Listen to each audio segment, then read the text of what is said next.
Well, I'm from Lock Haven here, and working for the city of Lock Haven, I would go to Fox's Market House restaurant for coffee in the mornings, and being a reader, I would check out the Mountain Home magazine. That was free delivery for this area. And so I saw this picture of the Lost in Letonia airplane crash, and that drew my attention because I'm interested in stuff like that. I'm pro-military and I'm a patriot. It's on their mind. They don't, it's like, God bless him and everything that goes along with a 26-year-old losing his life like that. But as the years go by, I kind of forgot about it, and then I had mentioned it to other people. And every time we decided to go out to try to take a hike in the wintertime, it was not good. Well, through the years, from '09 to even today, I would mention every so often about this plane crash, and Dave being who Dave is, and we got together at Kettle Creek earlier, several months ago, for a 5K hike to benefit, I can't remember, that benefited, I think of visiting nurses, maybe, something like that. Okay. So I mentioned it to him while on the hike, and boy, oh boy, whoa, he said, I'll find out about that.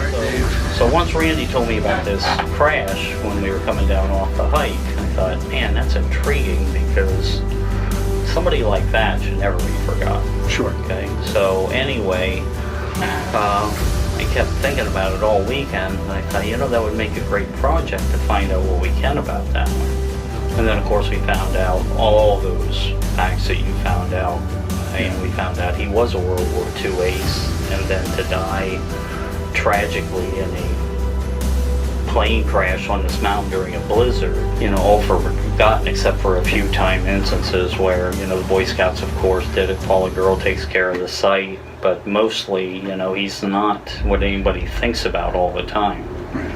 And, for a guy that had the experience that he did and accomplished the things he did, that's somebody we should be remembering every single year. Absolutely. So behind me, this is County Line Road. Got to a point where there was a gate that we were able to open. We started walking down to see what the path was like. And there's definitely no cars driving down through that way. We did find a little intersection here that tells us we're only 2 miles away from Francis Road, which then leads us into Francis Letonia Road.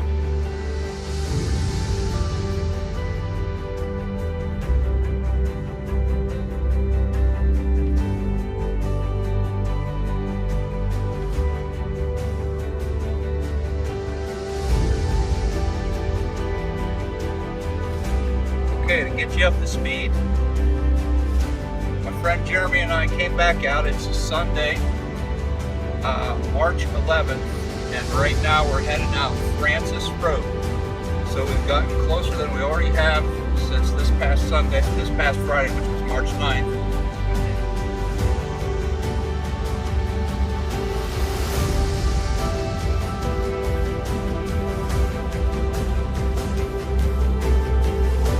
Anywhere. So far we haven't found it, but we're going to keep looking until we do. So could sure use a sign. Dirt hump all covered with snow. People have talked about that we need to look for. I believe we just found it, which means we should be able to head this direction roughly and find the stone.